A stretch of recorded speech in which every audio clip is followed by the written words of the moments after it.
Demokrasi yang sedang kita laksanakan sekarang ada harga yang kita kena bayar. Saya melihat begini, dengan demokrasi kita terpaksa berpolitik tiap-tiap hari. Hari-hari. Saya percaya tuan-tuan kalau betul-betul perhatikan, kita berpolitik hari-hari.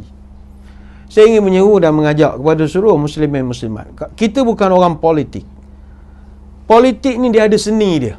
Dan orang politik, dia mahir dengan seni itu.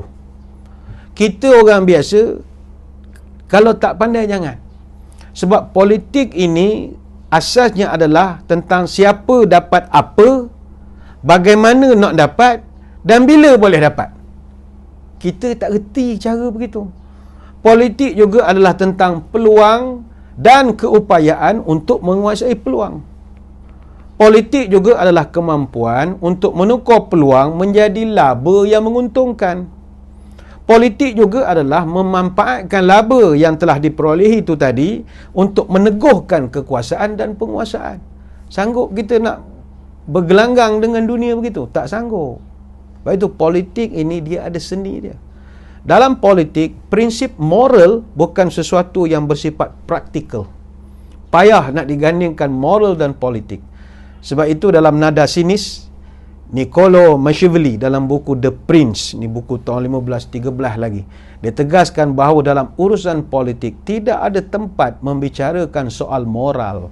Sebab tujuan berpolitik adalah untuk memperkuat dan memperluaskan kekuasaan. Ini bererti soal moral, etika, tata susila dalam politik adalah perkara yang amat abstrak dan sukar untuk ditafsir. Sebab itu kita tengok orang politik. Hari ini dia berkawan, esok dia musuh. Hari ini dia musuh, lusa dia berkawan. Tidak ada kawan yang kekal, tidak ada musuh yang kekal. Tuan-tuan sanggup hidup begitu? Orang politik tak apa. Dia seni dia ada. Dia telah memilih bidang itu.